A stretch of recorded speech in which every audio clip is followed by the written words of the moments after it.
ধুবুৰীত পৰকীয়া প্ৰেমক কেন্দ্ৰ কৰি দুয়োপক্ষৰ মাজত কাজিয়া, থানাত এজাহাৰ দাখিল। সোমবাৰে দিনত 2 বজাত সংবাদ মাধ্যমক জনোৱা অনুসৰি ধুবুৰীত পৰকীয়া প্ৰেমক লৈ দুই ফৈদৰ মাজত দীৰ্ঘদিনৰে পৰা বিতৰ্ক চলি আছে।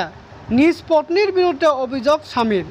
অভিযোগ মতে প্ৰায় 1 বছৰ 6 মাহ আগতে পত্নী বেলেগ পুৰুষৰ সৈতে প্ৰেমত পৰি ঘৰৰ পৰা গয়না আৰু টকা লৈ পলাই যোৱাৰ লগতে নিজ কন্যাক লৈও পলায়ন কৰে। কিন্তু সকলো অভিযোগ নস্যাৎ কৰি পত্নীয়ে স্বামীৰ বিৰুদ্ধে অভিযোগ উত্থাপন কৰে যে স্বামীয়ে মাৰধৰ কৰাত অত্যাচাৰৰ পৰা বাচিবলৈ ঘৰ এৰি পলায়ন কৰে। কাৰো সৈতে প্ৰেম নকৰাৰ কথাও উল্লেখ কৰে যদিও আজি ধুবুৰীৰ ৰাজপথত উভয় পক্ষই কাজিয়াত লিপ্ত হোৱাত ধুবুৰী আৰক্ষী থানাত এজাহাৰ দাখিল কৰে দুয়ো পক্ষই। উল্লেখযোগ্য যে আৰক্ষীৰ তদন্তত ওলাই পৰিব ঘটনাৰ প্ৰকৃত ৰহস্য। মানে মই ফেমিলি কোৰ্টত গৈছিলোঁ, কিন্তু ফেমিলি কোৰ্টত যোৱাৰ পিছত ইহঁতে ওলালে মোৰ ৱাইফ পূজা পাল।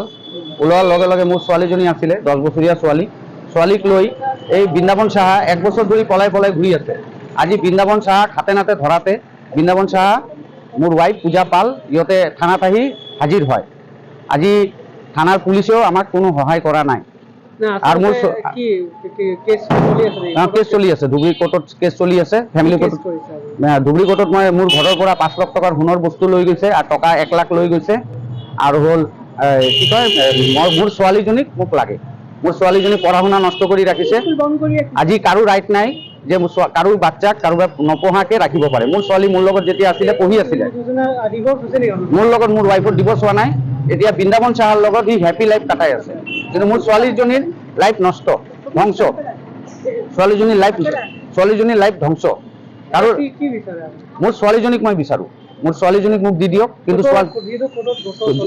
কোৰ্টত চলি আছে, কিন্তু ছোৱালীজনীৰ লাইফটো ধ্বংস হৈ আছে। আৰু ইহঁতেতো মস্তিত আছে, কিন্তু মোৰ ছোৱালীজনী ভৱিষ্যত নষ্ট হৈ আছে। এতিয়া মোৰ ছোৱালীজনীক ঘূৰাই পাব লাগে। 12 বছর আগে আমাকে ট্র্যাপে ফেলা সম্পত্তি লোভে বিয়া করে, বিয়া ঠিয়া করে আবার আইসা আমার বাড়িতেই থাকে। 12 বছর ধরে অদীপ পাল নামের ছেলেটা আমার বাড়িতেই থাকে। আমার টাকা পয়সা দিয়ে ব্যবসা করে, গাড়ি কিনে, তারপরে স্কুটি কিনে, মোবাইলের ব্যবসা করে, সব আমার টাকা দিয়েই করে। ইভেন ব্যাংকে যে থাকে ফোন পেতে আমার অ্যাকাউন্টটা খুলে নিচ্ছে, ওখান থেকে টাকা সব নিয়ে নিচ্ছে। আমি পরে জানতে পারার পরে বলার পরে বলে না আমি তো নেই স্বীকার কাটে না, সব চুরি করে আমার ব্যাংক ব্যালেন্স ছিল।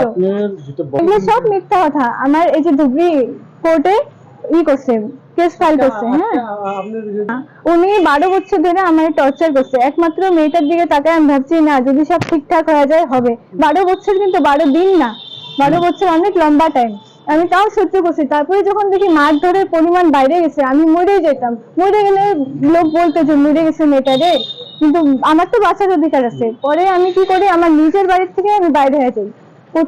26 মেতে 2023 আমি নিজের বাড়ির থেকে বাইরে হয়ে যাই। আজকে এখন আমি জুডিশিয়াল সেপারেশন অ্যাপ্লাই করছি কোর্টে।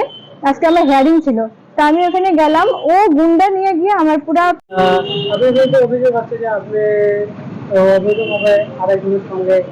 না, এটা একদম মিথ্যা কথা। ও আমার ফ্রেন্ড হয়, ক্লোজ ফ্রেন্ড হয়, গার্জিয়ানও এখন। কারণ আমার মা আমার সাথে এখন রিলেশন নেই, তো ওই আমাকে হেল্প করতেছে, আমার সাথে আমাকে পাশের বাড়িতে ভাড়া রাখছে, প্রোটেক্টেড ভাবে রাখছে।